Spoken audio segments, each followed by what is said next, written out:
16에서 20번 문제 한번 보도록 할게요. 자, 다음 그림 읽고 물음에 답하시오라고 되어 있습니다. 자, 중화사상은 한족이 자신들을 세계의 중심을 의미하는 중화로 생각하고 주변국들이 자신들의 발달된 문화와 예법을 받아들여 한다고 생각한 사상이다. 자, 여기 중화사상에 대한 개념이 나와 있습니다. 자, 조선은 중화사상을 수용하여 한족 왕조인 명나라의 문화를 받아들이는 것을 당연시하였다. 좀 부연 설명하자면 이게 사상적으로 좀 맥이 닿아 있죠. 그래서 이제 흔히 얘기하는 유학이라고 하는 어떤 공자맹자류의 유학이라 하는 사상적으로 이제 연결이 되어 있고, 그리고 그 유학 중에서도 성리학, 예, 이렇게 이제 연결이 되어 있고, 또 같은 한자 문화권이었기 때문에 좀 뭐랄까 거의 형제처럼, 형아우 동생처럼 그렇게 이제 연결이 되어 있었습니다. 그래서 명나라의 문화를 받아들인 것을 당연시한다 라고 말할 수 있죠. 자, 17세기 이민족이 세운 청나라가 중국 땅을 차지하였지만 조선은 청나라를 중화라고 생각하지 않고 명나라의 부활을 고대하였다. 저 방금 말한 거예요. 청나라는 유학과 성리학과는 관계가 없는 나라였기 때문에 뭐 조선 입장에서는 청나라를 뭐 이렇게 동맹관계, 뭐 혈맹관계, 혈연관계 이런 식으로는 생각 못 하겠죠. 자, 이민족이 세운 청나라, 나라를 세우다 요게 되겠습니다. A 부분 아마 이게 바꿔쓰기 문제인 것 같은데 20번 문맥상 A와 의미가 가장 유사한 것은 자, 그는 새로운 회사를 세웠다, 기강을 세우다, 방안을 세우다, 귀를 세우다, 도끼나를 세우다 이렇게 되어 있죠. 자, 그러면은 나라를 세우다 하고 가장 유사한 게 뭐가 될까요? 답 1번이 되겠다. 그쵸? 회사를 세우다, 나라를 세우다, 어떤 그 조직, 어떤 그 구성 이런 것들을 이루었다는 의미에서 찾는 게 좋을 것 같습니다. 자, 다시 지문으로 가서 내용을 좀 더 보도록 하지요. 자, 당시 송시열은 오랑캐는 중국을 차지할 수 없고 금수는 인류와 한 부류가 될 수 없다라고 하였는데 이는 청나라를 공격하자는 북벌론과 청나라를 배척하자는 척화론으로 이어졌다. 굉장히 세게 이야기를 했죠. 예, 금수. 예, 이게 짐승이라는 얘기잖아요. 짐승. 짐승은 인류 한 부류가 될 수 없다. 그러니까 송시열 입장에서는 청나라를 짐승처럼 생각을 한 겁니다.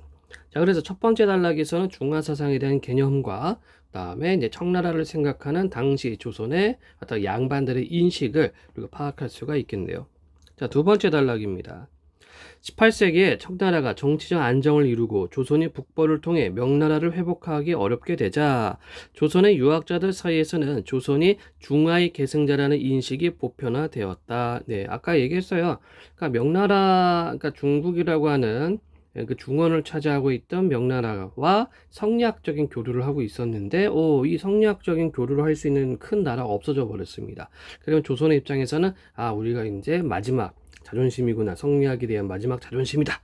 이런 생각이 있겠죠. 그래서 중화의 계승자 라는 생각이 할 수밖에 없었고, 그래서 당시에 했던 사대부들이 소중화 사상, 작은 중화라는 그런 의미의 어떤 이렇게 뭐라 해야 되나, 그 자긍심이라고 해야 되나요? 그런 것을 갖기도 했습니다.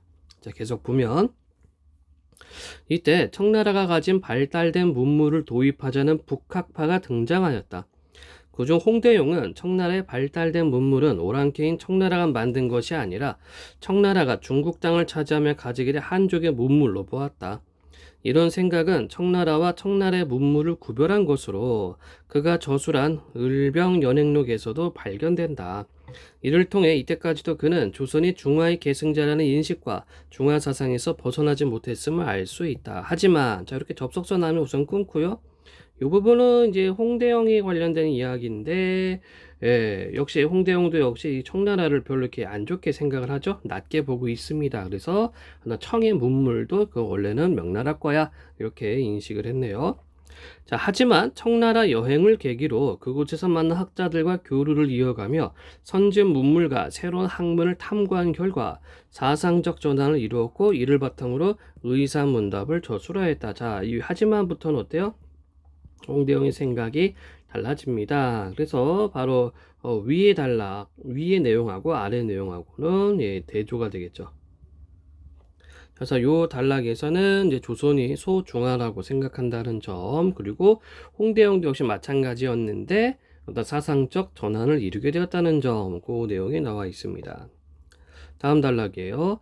홍대용의 사상적 전환을 잘 보여주는 것은 의산문답에 실려있는 지구설과 무한우주설이다. 그는 하늘이 둥글고 땅이 모나다는 전통적인 가치관을 비판하고 땅이 둥글다는 지구설을 주장하면서 그 근거로 일식과 월식을 이야기하였다. 자, 땅이 둥글다는 근거는 일식, 월식. 일식과 월식이 둥글게 나타난다는 것은 달과 우리가 사는 땅이 둥글기 때문이라는 것이다. 우리가 사는 땅은 둥글기 때문에 상하나 동서남북은 정해져 있지 않고 개개인이 서 있는 곳이 각각의 기준이 될 수 있다고 주장하였다. 또한 그는 하늘을 무한하여 형체를 알 수 없고 지구와 같은 땅이 몇 개가 되는지 알 수 없다는 무한우주설을 주장하였다. 자, 그래서 여기서는 뭐 지구설하고 무한우주설에 대한 이야기가 되겠죠. 자, 그런데 우리가 좀 이렇게 체킹 포인트가 있죠. 그건 바로 뭡니까? 바로 이 부분. 이건 뭐예요? 즉 중화 사상에서 벗어난다는 얘기가 되겠죠. 이거는 그쵸? 중화에서 벗어남. 왜 그렇습니까? 중화라고 하는 것은 중국이 중심이다 였는데 지구가 동그래요. 그러면 중심이 없다는 얘기잖아. 그쵸? 그래서 중화에서 벗어나는 그런 계기가 되는 것이 지구설이 되겠네요. 자, 지구설과 무한우주설은 세상의 중심과 그 주변을 구별하는 중화사상과 다른 생각이다. 방금 이야기했던 지점입니다. 홍대영은 하늘에서 우리가 사는 세상을 본다면 이 땅이 무한한 우주에 비해 티끌만큼도 안 되며 안과 밖을 구별하거나 중심과 주변을 나눌 수 없다고 보았다.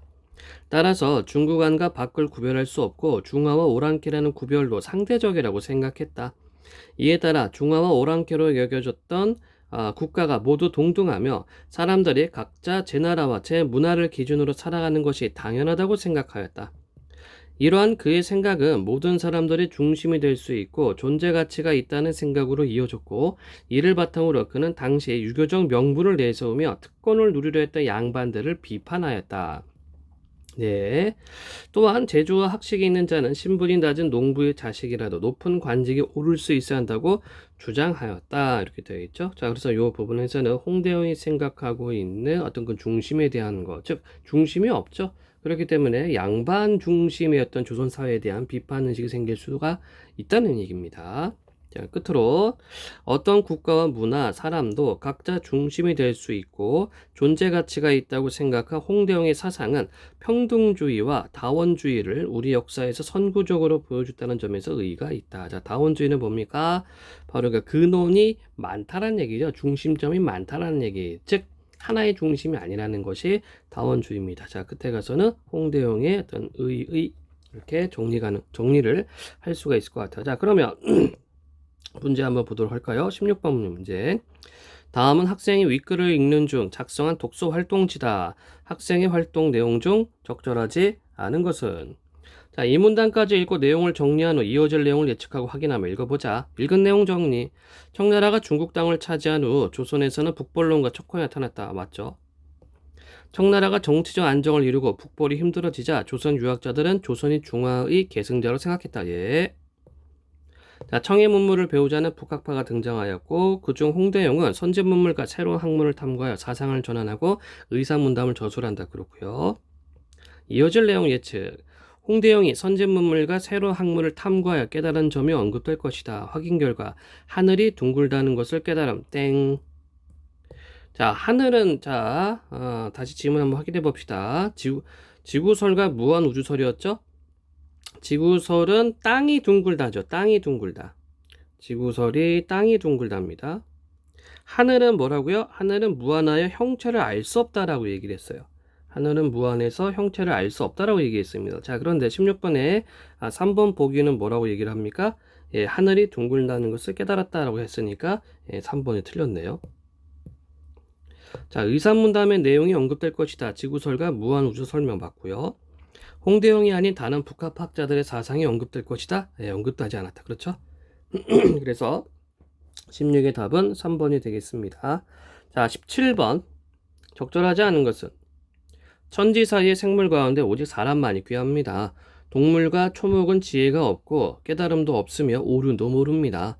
그러므로 사람은 동물보다 귀하고 초목은 동물보다 천합니다. 자, 그러면 이 갑은 누구랑 어떤 사상과 비슷해요? 중화 사상하고 약간 비슷하죠. 즉 중심, 인간 중심이라는 점에서 중화 사상 어떤 중심점을 가는 거는 측면에서는 뭐 유사합니다. 자, 오류는 사람의 예의입니다. 무리 지어다니고 소리를 내어 새끼들을 불러 먹이는 것은 동물의 예의입니다.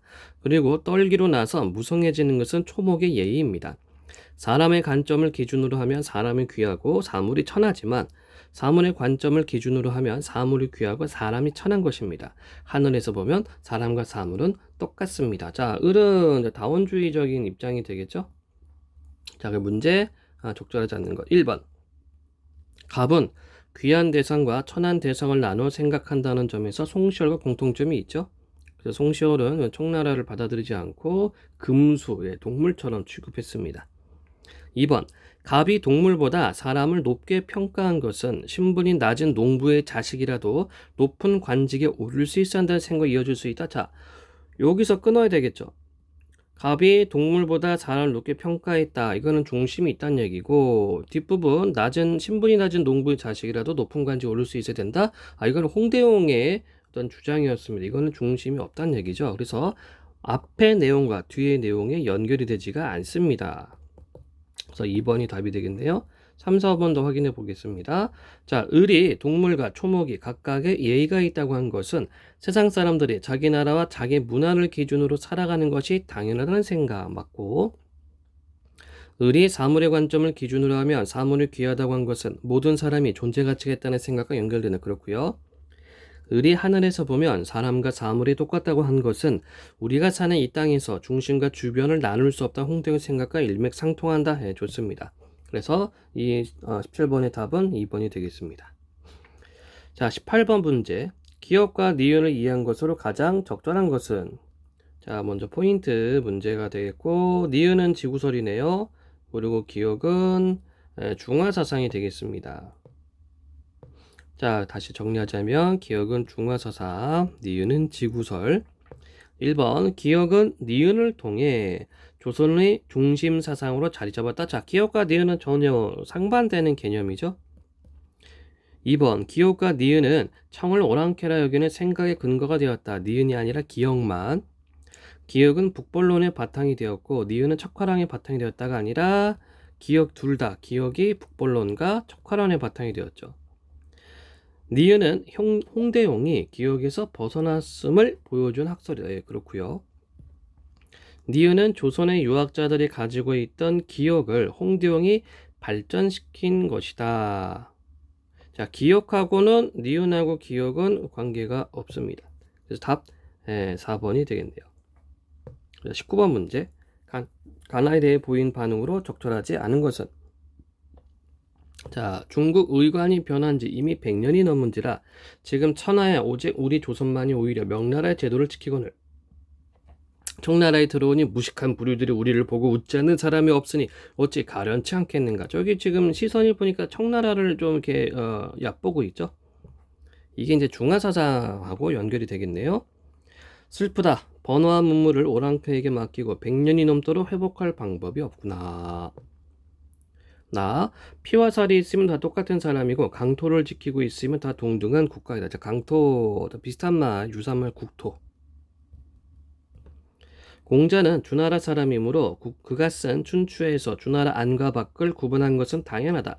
그가 바다를 건너 주나라 밖에 살았더라면 주나라 밖에서 도를 일으켰을 것이고 그것을 기준으로 생각하는 춘추가 나왔을 것이다. 자, 나는 이제 어떤 그 다원주의 입장이 되겠죠.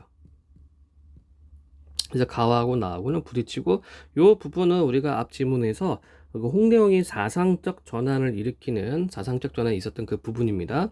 자, 1번 청나라를 오랑캐라고 말하고 있는 것에서 홍대용이 중화사상을 가진 적이 있었다는 것을 확인할 수 있곤 맞고, 조선만이 명나라의 제도를 지킨다는 것에서 홍대용이 조선을 중화의 계승자라고 생각했었으면 알 수 있건 그렇고, 번화 문물을 오랑캐에게 맡겼다고 한 것에서 홍대용이 청나라와 청나라가 가지고 있는 문물을 구별하라 했음을 확인할 수 있다. 그렇고